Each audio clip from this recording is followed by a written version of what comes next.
Kyiv और आसपास के इलाकों में रूस ने बहुत बड़ा हमला किया है। रूस यूक्रेन महायुद्ध को लेकर यह बड़ी खबर। युद्ध के करीब 1 साल और 10 महीने यहां पर हो चुके हैं, लेकिन रूस ने एक साथ 158 मिसाइलों से हमला पहली बार किया है।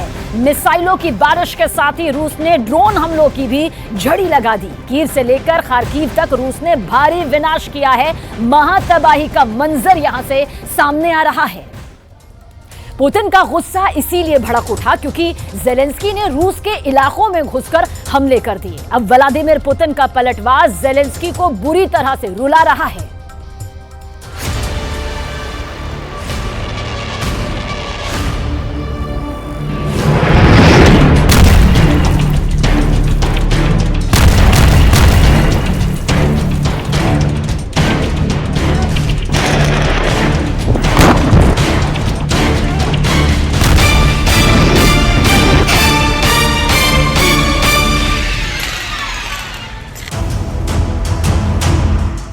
यूक्रेन में वो हो गया जो कभी किसी ने सोचा नहीं था। रूस और यूक्रेन का युद्ध 1 साल 10 महीने और 1 हफ्ते से लगातार चल रहा है, लेकिन रूस ने कभी यूक्रेन पर इतना बड़ा हवाई हमला नहीं किया। आखिर क्यों नाराज हैं पुतिन? आखिर एक बार में करीब 107 मिसाइल यूक्रेन पर लॉन्च करने की वजह क्या है? साल 2024 के पहले आखिर यूक्रेन और रूस के बीच शांति की पहल को इतना बड़ा झटका कैसे लग गया है?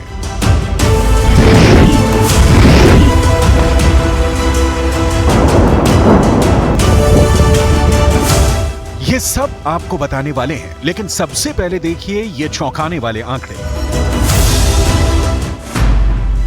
दावा यह किया जा रहा है कि कुछ घंटे के अंदर ही रूस ने यूक्रेन की राजधानी कीव, खार्किव और आसपास के इलाकों पर 158 मिसाइलें दाग दी। यूक्रेन ने रूस में ऐसा कोहराम मचाया है कि कीव घुटनों पर आ गया है। सबसे पहले देखिए खार्किव की तस्वीरें। खार्किव के रेलवे स्टेशन पर ऐसा मिसाइल हमला हुआ कि पूरा रेलवे स्टेशन लगभग तबाह हो गया।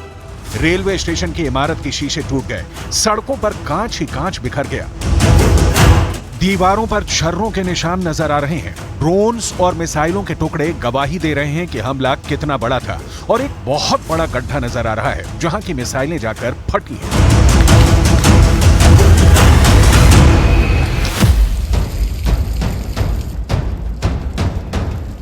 अब जरा ये तस्वीर देखिए जो बोयारका की है। बोयारका पर भी रूस ने बहुत जबरदस्त हमला किया है।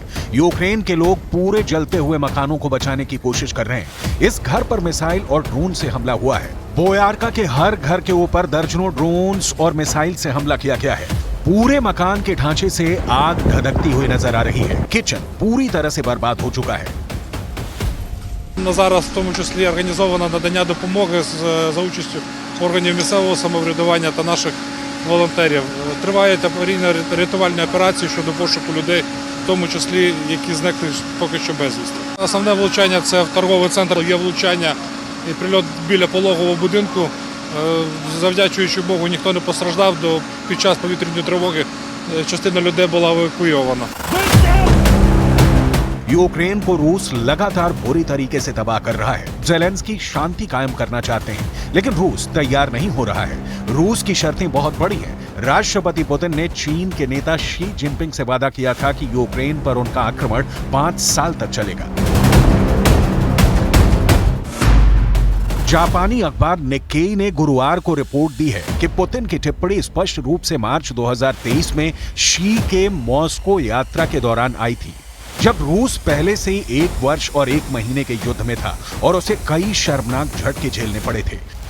पुतिन ने शी जिनपिंग से कहा था कि रूस कम से कम 5 साल तक लड़ेगा, मॉस्को अंत में विजयी होगा।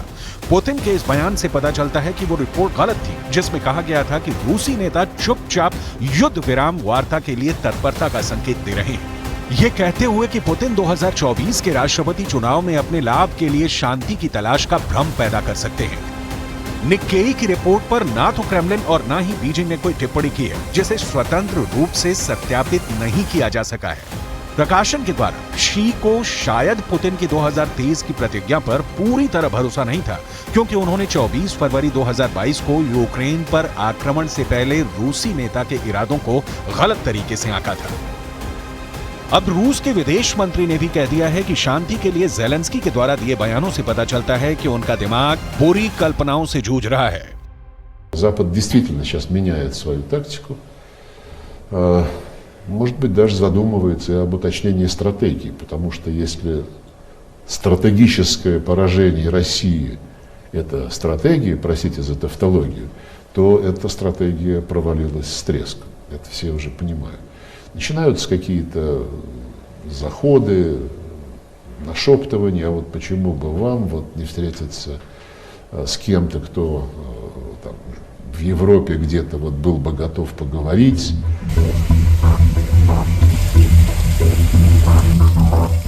बोयार का कीव के पास का ही एक इलाका है और यहाँ पर एक के बाद एक दर्जनों इमारत पर ड्रोन और मिसाइलों से हमला हुआ है। आप इन तस्वीरों को देख सकते हैं। ये ईरान के शाहिद ड्रोन के अवशेष हैं जिनसे हमला किया गया है। यहाँ भी पूरा किचन तबाह हो गया है, लेकिन यूक्रेन के लोग राहत और बचाव के काम में लगे हैं।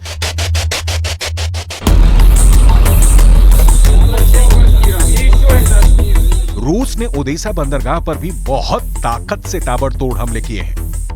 इस हमले की वजह से बंदरगाह के शहर में रहने वाले तमाम लोगों की जान उस वक्त सूख गई जब रूस के हमले से यहां के लोग भागने लगे और ओदेसा बंदरगाह के शहर में रहने वाले लोगों की इमारत में धुआं ही धुआं घुस गया।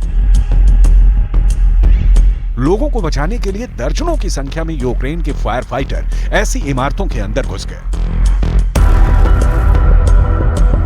В даний час на всіх місцях влучання ворожих ракет працюють підрозділи ДСНС. Розгорнуто пункт обігріву і пункт психологічної допомоги населенню. Сил та засобів на даний час хватає. नाइपर के गांव में भी रूस की सेना ने कोहराम मचा दिया है। यहां इमारतें जलती हुई नजर आ रही हैं और जंगलों में भी आग फैलती जा रही है। ये तस्वीर नाइपर की है। यूक्रेन के नाइपर शहर के अंदर कोहराम मच गया और यहाँ के लोग बता रहे हैं कि ये फिलहाल के दिनों में यूक्रेन पर किया गया सबसे बड़ा हमला है।